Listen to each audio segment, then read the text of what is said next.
Welcome to పొలిటెంట్ media. భక్తి భాస్కర ప్రేక్షకులకు నమస్కారం.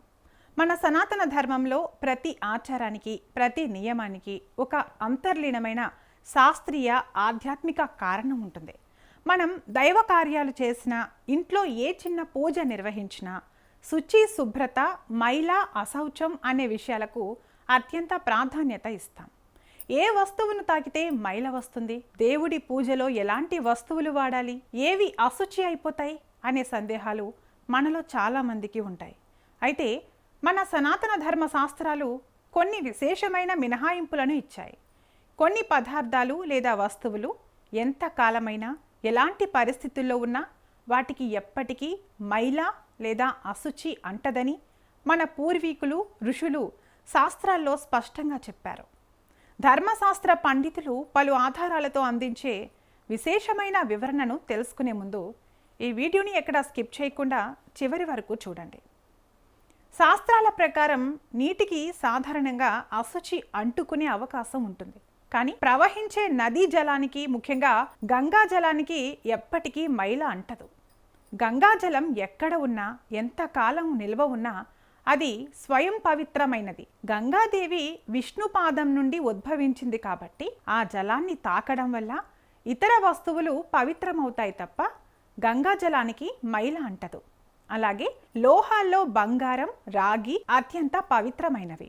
బంగారం అగ్ని సంభూతం. అగ్నిలో కాలిన కొద్దీ బంగారం ఎలా శుద్ధమవుతుందో అలాగే దానికి ఎలాంటి అశౌచం లేదా మైల సోకదు. అలాగే రాగి పాత్రలు దైవ కార్యాలకు అత్యంత శ్రేష్టమైనవి. రాగికి ఉన్న సహజమైన క్రిమి సంహారక గుణం మరియు ఆధ్యాత్మిక శక్తి వల్ల దానిని ఎల్లప్పుడూ పవిత్రమైనదిగానే శాస్త్రాలు పరిగణిస్తాయి. ఇక పూజలు, వ్రతాలు, యజ్ఞ యాగాదులలో మరియు పితృకార్యాలలో తప్పనిసరిగా వాడేది దర్భ. శాస్త్ర ప్రకారం దర్భలకు ఎప్పటికీ మైల అంటదు. ఒక్కసారి దర్భను ఉపయోగిస్తే దాన్ని మళ్ళీ శుద్ధి చేసి ఉపయోగించవచ్చు. దర్భలు నేరుగా భూమి నుండి ఆధ్యాత్మిక శక్తిని గ్రహిస్తాయి కాబట్టి వాటికి అశౌచ దోషం ఉండదు. అలాగే విష్ణుప్రియ అయిన తులసి దళాలకు ఎప్పటికీ మైల ఉండదు. పూజలో వాడిన తులసిని కూడా నీటితో కడిగి మళ్ళీ భగవంతునికి సమర్పించవచ్చని శాస్త్రాలు చెబుతున్నాయి.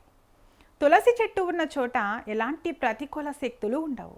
అలాగే పూజా కార్యక్రమాల్లో వాడే పవిత్రమైన తమలపాకులకు కూడా మైల అంటదు. గోమాతను సర్వదేవతా స్వరూపిణిగా భావిస్తాం. గోవు నుండి వచ్చే పాలు, పెరుగు, నెయ్యి, గోమయం, గోమూత్రం ఈ ఐదింటిని కలిపి పంచగవ్యాలు అంటారు.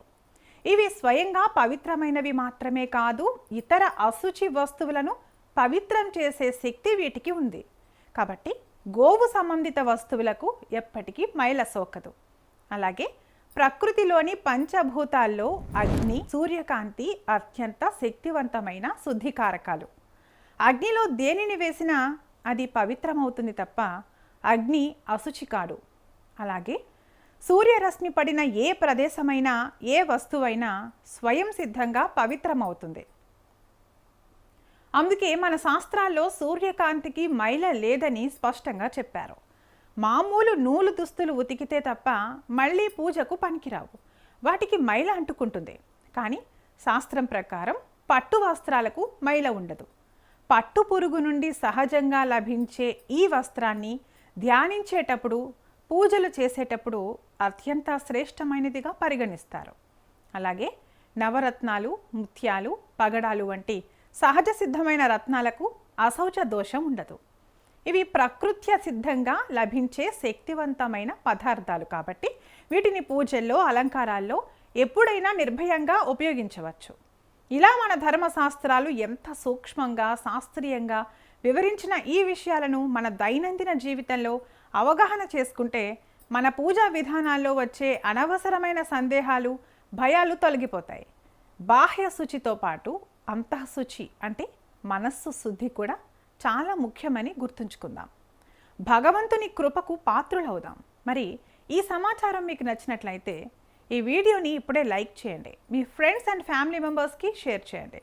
మరిన్ని ఇలాంటి ఆసక్తికరమైన ఆధ్యాత్మిక విషయాల కోసం మన ఛానల్ను ఇప్పుడే సబ్స్క్రైబ్ చేసుకోండి. సర్వే జనా సుఖినో భవంతు.